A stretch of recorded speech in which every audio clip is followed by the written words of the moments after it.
सबसे पहले बहुत शुक्रिया अमजद अज़ीज़ मलिक साहब का चाइना विंडो का, और जो भी आज के स्टेक होल्डर्स हैं, ऑर्गेनाइज़र्स हैं, बड़ा ज़बरदस्त आज का ये इवेंट पेशावर में, जैसे आप लोग जिक्र कर रहे थे कि बहुत ही कम इवेंट्स होते हैं, और हम ये हमेशा फील करते रहते हैं कि पेशावर में अगर कोई इस तरह की एक्टिविटी होगी डेफिनेटली चाइना विंडो होस्ट करेगा। काफ़ी अरसे से ये फील कर रहे थे, तो अमजद अज़ीज़ मलिक साहब ने ये स्टेप लिया। मेरा ख्याल है इनको जो है वो हमें अप्रिशिएट करना चाहिए कि जिस तरह ये जिक्र कर रहे हैं कि हम भी बिल्कुल उसी तरह पाकिस्तानी हैं जैसे इस्लामाबाद में रहने वाले लोग हैं। तो अगर इस्लामाबाद में माशाल्लाह इतनी एक्टिविटीज़ होती रहती हैं, बड़ा एक अच्छा अवेयरनेस का एक लेवल है इस्लामाबाद में, जो लोग इससे कनेक्टेड हैं चीज़ों से, लेकिन पेशावर में थोड़ा सा कम होती हैं चीज़ें। तो आज यहाँ बात करने का मौका मिला है। तो हमारे सामने फिगर्स मौजूद हैं CPEC के डेवलपमेंट्स के, अचीवमेंट्स के, और बहुत बात होती रहती है। मुझे 2016-17 में चाइना की रैनमन यूनिवर्सिटी बीजिंग से ग्लोबल मीडिया स्टडीज़ में ग्रेजुएशन करने का मौका मिला। वहाँ पे मैं रहा एज अ स्टूडेंट भी, उसके बाद एज अ जर्नलिस्ट वहाँ पे परफॉर्म किया, और तकरीबन 10 साल से चाइना माशाल्लाह फ्रीक्वेंटली आना जाना है, क्योंकि CPEC पे काम करते हैं। तो चाइनीज़ जो मीडिया आउटलेट्स हैं, थिंक टैंक्स हैं, या गवर्नमेंट बॉडीज़ हैं, वो इन्वाइट करते रहते हैं। पहले बेल्ट एंड रोड समिट को माशाल्लाह मौका मिला अटेंड करने का 2017 में, फिर अभी third belt and road summit को अटेंड करने का मौका मिला। तो CPEC जो है, जो मैं सिर्फ आज अपनी फीलिंग्स यहाँ पे शेयर करूँगा CPEC के हवाले से। और चीन में जो एक माहौल है, चाहे वो चाइनीज़ कंपनीज़ हैं जो पाकिस्तान में इन्वेस्ट कर रही हैं, चाइनीज़ गवर्नमेंट ऑफिशियल्स हैं, थिंक टैंक्स हैं, जिनका इंफेक्शन पाकिस्तान के साथ होता है, उनके हवाले से। तो पहली बेल्ट एंड रोड समिट में मियां नवाज शरीफ साहब वहाँ गए थे डेलीगेशन के साथ, पाकिस्तान को बड़ा वेलकम किया गया वहाँ पे। और third belt and road summit का मैं आपको बता दूँ, क्योंकि ये 10वें साल में हो रही थी, बेल्ट एंड रोड का पहला डेकेड जो है वो सेलिब्रेट किया। तो यकीन मानिए एज ए जर्नलिस्ट वहाँ पे बड़ी खुशी हुई कि पाकिस्तान के डेलीगेशन को अनवारुल्लाह काकड़ साहब वहाँ पे मौजूद थे, एज ए वज़ीर आज़म, निगरान वज़ीर आज़म थे। अब बड़ा हाईली जो है वो वेलकम किया गया। वजह उसकी ये थी कि हमारे यहाँ पे हमें सच्ची बात भी करनी चाहिए, हम हमेशा अचीवमेंट्स को करते हैं।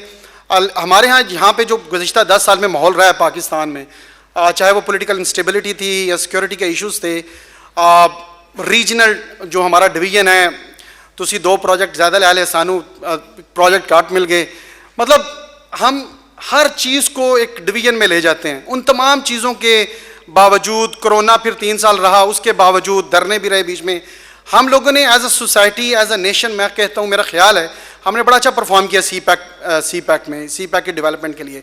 25 अरब डॉलर का एक फिगर है, चाहे वो इन्वेस्टमेंट है, ग्रांट्स हैं, लोन्स हैं, what ever it is, we are showing $25 billion of investment from China in Pakistan.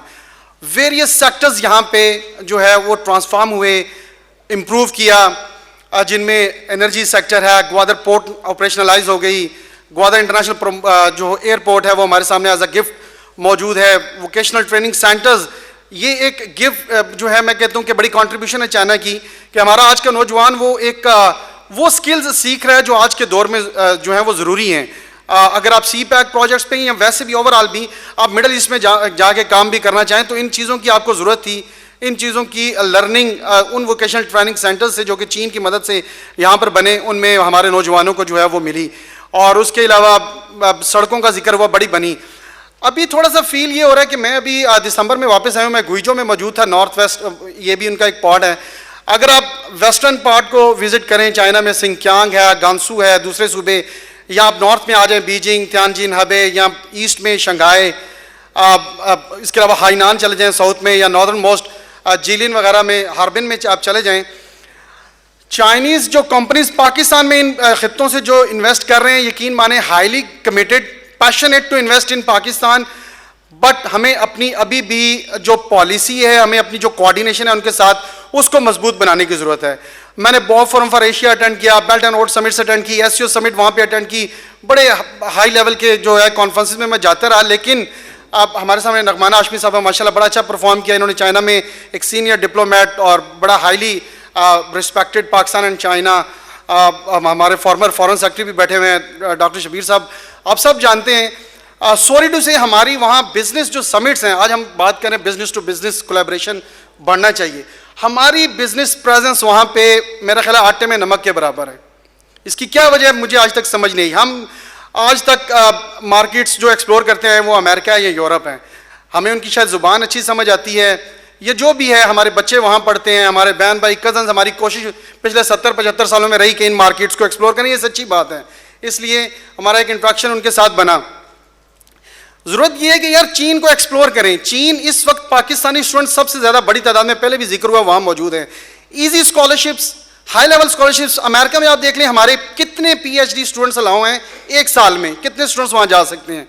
चीन में ऐसी कोई कदगन नहीं है, कोई कोटा नहीं है कि हम पाकिस्तान के इतने स्टूडेंट्स को PhD में एनरोल करेंगे फेलोशिप्स पर। मास्टर्स लेवल के स्कॉलरशिप्स मौजूद हैं और बड़ा इजी एडमिशन है। 2 वेबसाइट्स हैं, वहाँ पे जाएं, उनकी चाइनीज़ गवर्नमेंट स्कॉलरशिप की 2 वेबसाइट्स हैं, इजी प्रोसेस है, 2 दिन में आप अप्लाई कर लेते हैं। इनको चीनी एजुकेशनल सेक्टर को एक्सप्लोर करें।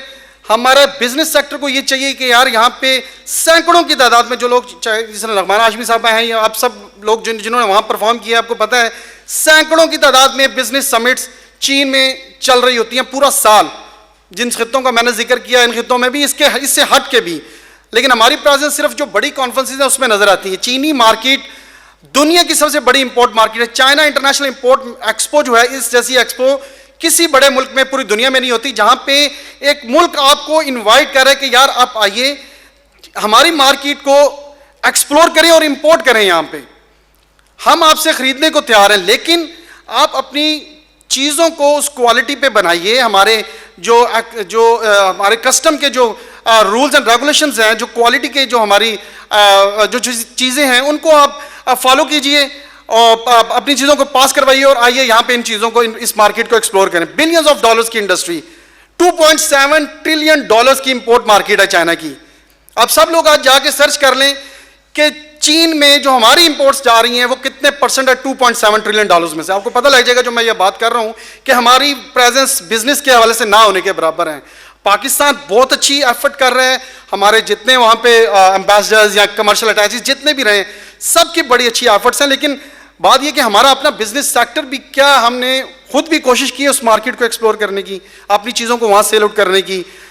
हम मुख्तलिफ बिजनेस समिट्स अटेंड करते हैं तो चाइनीज़ को हम भी कहते हैं, एज अ जर्नलिस्ट भी बैठे होते हैं, गपशप होती है, यार पाकिस्तान से अपनी इंपोर्ट्स को इन्हांस करें। वो कहते हैं कि यार हम तो करने को तैयार हैं, हम तो बहुत, और हाईएस्ट लेवल फैसिलिटेशन वहाँ पे मौजूद है पाकिस्तानी बिजनेस सेक्टर के लिए या स्टूडेंट्स के लिए या किसी के लिए भी। लेकिन आप लोग जो है वो क्वालिटी प्रोडक्ट आप प्रोड्यूस कीजिए कि हमें जो लेने में हमें प्रॉब्लम ना हो। हमारा जो इंपोर्टर है वो सिर्फ हमें ये ना कहे कि हमें मजबूर किया जा रहा है कि पाकिस्तान से हम कोई चीज़ इंपोर्ट करें तो हमने करनी ही करनी है। अच्छा, ज़रूरत इस चीज़ की है कि हमें हमारे बिजनेस सेक्टर को भी, मेरा ख्याल है कि ये चाहिए, अकेडमिया को चाहिए, थिंक टैंक्स को चाहिए, गवर्नमेंट को भी चाहिए। चाइना में ट्रेंड्स बड़ी तेज़ी से चेंज हो रहे हैं, सबसे बड़ी कंजम्पशन मार्केट है, इंपोर्ट मार्केट है, ट्रेंड्स बड़ी तेज़ी से चेंज हो रहे हैं, परचेजिंग पावर लोगों की बहुत हाई है। तो वो कभी भी जिसकी परचेजिंग पावर हाई है, या हमारी भी अगर पाकिस्तान में अगर आप बात करें तो हम कभी भी लो लेवल की चीज़ खरीदना पसंद नहीं करेंगे। चाइना के कंज्यूमर का भी यही हाल है, लो लेवल की चीज़ कभी वो सस्ती चीज़ खरीदना पसंद नहीं करेगा। क्वालिटी की चीज़ दें, सस्ती दें तो ज़रूर शायद परचेज कर लें, लेकिन आप ये चाहें कि अगर सिर्फ सस्ती दे और क्वालिटी आप डाउन कर लें तो वो पास ही नहीं होगी वहाँ पे, या वहाँ पे जाएगी तो उसकी सेल नहीं मिलेगी आपको। तो मेरा ख्याल है कि हम लोगों को, हमारी ये जो डिफरेंट स्टेक होल्डर्स हैं जो इस चीज़ पे काम करें, आप लोगों को या हमको भी बतौर मीडिया, मैं भी वहाँ जाता हूँ, चीन के जो लेटेस्ट बिजनेस ट्रेंड्स हैं, जो कंजम्पशन है वहाँ की, उस पर नज़र रखने की ज़रूरत है कि यार ये मार्केट कैसे ग्रो कर रही है, यहाँ का जो कंज्यूमर है वो क्या चाहता है, जो वो चाहता है वो चीज़ बनाइए, उसकी क्वालिटी को मीट कीजिए। यकीनन आपको एक अच्छे मौके मिलेंगे वहाँ पे अपनी चीज़ों को सेल आउट करने के। अगर आप वहाँ की जो कंजम्पशन मार्केट है, जो उनकी जो कंजम्पशन है, उनके जो कंज्यूमर है, उसकी अगर आप नीड्स को पूरा नहीं करते तो आपसे कुछ भी खरीदने को तैयार नहीं होंगे। अगर आप आउटडेटेड चीज़ें बना के भेजेंगे वहाँ पे तो आप नुकसान उठाएंगे। तो मेरा ख्याल है कि लेटेस्ट रिपोर्ट्स हमारे जो स्टेक होल्डर्स हैं, कहने का मतलब ये, उनको ऐसी प्रोड्यूस करनी चाहिए कि जो कि हमारे बिजनेस सेक्टर की हेल्प करें, हमारे चैम्बर्स को आप उसमें एंगेज करें अपने साथ। लेकिन ये कि मार्केट पे लेटेस्ट ट्रेंड्स जो है ना, इमर्जिंग ट्रेंड्स, उनको देखें। 2023 से न्यू क्वालिटी प्रोडक्टिव फोर्सेस का वहाँ पे गवर्नमेंट वर्क रिपोर्ट, क्योंकि अटेंड करते हैं पार्लियामेंट, वहाँ पे 2 सेशंस जो होते हैं, 2022-23 से इसका जिक्र हो रहा है और अब तो बहुत ज़्यादा एग्रेसिवली हो रहा है। वो देखिए न्यू क्वालिटी प्रोडक्टिव फोर्सेस क्या है, उन्होंने अपने जो ट्रेडिशनल मॉडल्स हैं, जो इंजन है इकोनॉमिक ग्रोथ के, सारे चेंज कर दिए, सबको मॉडर्नाइज कर दिया। 5G, big data, cloud computing, artificial intelligence, हम कहाँ खड़े हैं इन चीज़ों के हवाले से? हमारे पड़ोसी देख लें कहाँ पहुँच गए। तो अगर जब तक हम ट्रेडिशनल चीज़ें करते रहेंगे तो हम, मेरा ख्याल है कि वो नहीं कर पाएंगे। मेरा ख्याल है कि शायद 500 अरब डॉलर या 1000 अरब डॉलर से ज़्यादा की उनकी डिजिटल जो है ना, अब कह सकते हैं कि मैन्युफैक्चरिंग की या डिजिटल डेवलपमेंट की जो है उनकी ट्रेड वॉल्यूम जो है मुख्तलिफ चीज़ों का वो बढ़ चुका है। हमें अपने आप को उस लेवल पे लेके आना, सी पैक बहुत अच्छा मौका है। चीन ने हमें एक प्लेटफॉर्म प्रोवाइड कर दिया, लेकिन शायद यहाँ पे लोगों की एक सोच होती है कि चीन ने प्लेटफॉर्म दिया, इस प्लेटफॉर्म को चलाने के लिए इस पर गाड़ी जो है हमने जो चलानी उसमें पेट्रोल भी डाले और उसको स्टार्ट भी करके दे, फिर चले हमारे पास ड्राइवर नहीं है तो ड्राइवर भी बिठा दे। तो चीन इतना कुछ शायद नहीं करेगा आपके लिए। 200 तकरीबन 160-70 ममालिक के साथ BRI के तहत वो ट्रेड कर रहे हैं, हर मुल्क में इतना काम वो नहीं करेंगे। आपको प्लेटफॉर्म दे दिया, बाकी अब आगे आपकी एफर्ट है। सी पैक फेज़ 1 में बहुत काम हुआ, सी पैक फेज़ 2 में इससे भी ज़्यादा अपॉर्चुनिटी है। आपकी मुख्तलिफ मिनिस्ट्रीज़ की यहाँ पे स्टडी है कि तकरीबन 23 लाख से ज़्यादा जॉब अपॉर्चुनिटीज़ क्रिएट हो सकती हैं पाकिस्तान में, लेकिन उन सेक्टर्स को हमें बेहतर तरीके से मार्केट करने की ज़रूरत है। हमारी यूनिवर्सिटीज़ का बड़ा रोल है कि यूनिवर्सिटीज़ को चाहिए यार, ये अब जो सब्जेक्ट्स आर्टिफिशियल इंटेलिजेंस या बिग डाटा की जो बात हो रही है, अपने स्टूडेंट्स को इस तरफ लेके आएँ कि यार ये पढ़ें। अच्छा, एक ज़माना था हमारे यहाँ एग्रीकल्चर को हमने इस तरीके से इग्नोर किया कि कोई भी बंदा, अभी भी आप देख लें एग्रीकल्चरल यूनिवर्सिटीज़ में चले जाएं, जाके पूछें यार आपके यहाँ कितने लोग ज़राअत को पढ़ना पसंद करते हैं। आज ज़राअत जो है दुनिया की सबसे बड़ी इंडस्ट्री बन चुकी है। चाइना में आप देखें कि उनकी कितनी ज़राअत पे उनका फोकस है, कितनी डिजिटलाइज हो चुकी है, स्प्रे कैसे कर रहे हैं, खाद कैसे डाल रहे हैं, बीज कैसे डाल रहे हैं, काश्तकारी कैसे, वो सारा निज़ाम ही आप हैरान हो जाते हैं देख के। लोगों को चाहिए, यूनिवर्सिटी को चाहिए कि ज़राअत की तरफ ही कम अज़ कम लोगों को वापस लें, फ्यूचर जो है वो सारा इस पर बेस्ड है। फिर ये जो वेस्टर्न पार्ट्स की बात हो रही थी, डॉक्टर साहब बात कर रहे थे पहले जो यहाँ स्पीच कर रहे थे, सिंकियांग तो हमारा यार नेबरिंग रीजन है। सिंकियांग की मार्केट को अगर आप एक्सप्लोर कर लें तो मेरा ख्याल है शायद और कोई मार्केट आपको एक्सप्लोर करने की जरूरत नहीं पड़े। $60 बिलियन की ट्रेड सिंकियांग से, सारे चीन यूरोप की जितनी ट्रेन हैं वो सारी सिंकियांग से होकर गुजरती हैं। उनकी हॉर्गोस पोर्ट है, वहाँ से दो पोर्ट्स हैं, सारी उनकी ट्रेड जो है जो बाई ट्रेन जा रही है सिंकियांग से होकर गुजर रही है।